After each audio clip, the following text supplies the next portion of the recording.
Эта собака лежала на земле прямо возле одного из переполненных мусорных баков.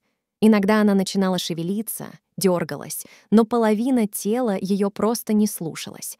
Задняя часть тела собаки была полностью парализована. Собаке ничего не оставалось, кроме как подпирать своей спиной мусорный бак. А рядом была очень оживленная дорога, по которой постоянно двигались на большой скорости автомобили. В какой-то момент к собаке подошла сочувствующая женщина и стала куда-то звонить. Через пару минут подъехала машина, несколько людей вышли из нее и вместе с женщиной переложили Сьюзи на кусок брезента. На этих импровизированных носилках собачка и была доставлена в приют.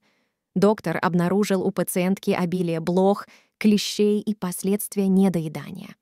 Также стало ясно, что ротвейлер — жертва заводчика, который несколько лет держал ее в клетке и использовал для рождения щенков.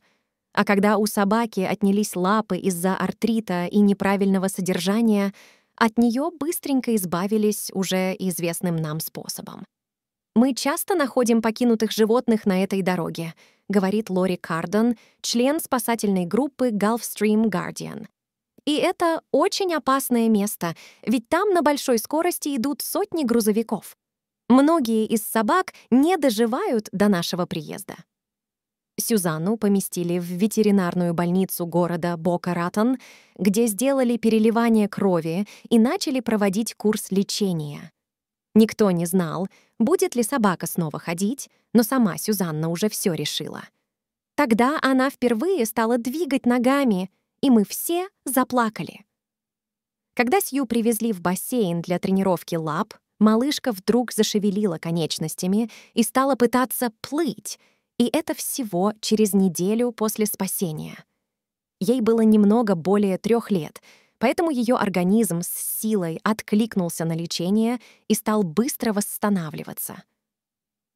Даже тогда, когда я впервые увидела Сьюзи, она не могла даже толком пошевелиться, я заметила в ней волю к жизни. Бедная девочка с усилием подняла голову и лизнула меня в лицо. Я еще подумала тогда, что эта красотка хочет и будет жить нормальной жизнью, рассказала Лори. Волонтеры и ветеринары делали все, что было в их силах. Они составили план выздоровления своей подопечной, кормили ее самой полезной едой, проводили лазерные процедуры, давали обезболивающие препараты, чтобы облегчить боль в мышцах и суставах. Бассейн собака посещала регулярно и делала там большие успехи. Вместе с этим изменилось и настроение ротвейлера. Сью как будто помолодела, стала радоваться прогулкам, улыбаться, махать хвостом и любить всех вокруг. Особенно ей нравилось кататься по траве, когда ее никто не держит на поводке. Прошел месяц. В замечательном и активном песике уже никто не может узнать ту умирающую у дороги собаку. Милая девочка играет со своими сородичами, переворачивает вверх дном двор родного приюта и ждет.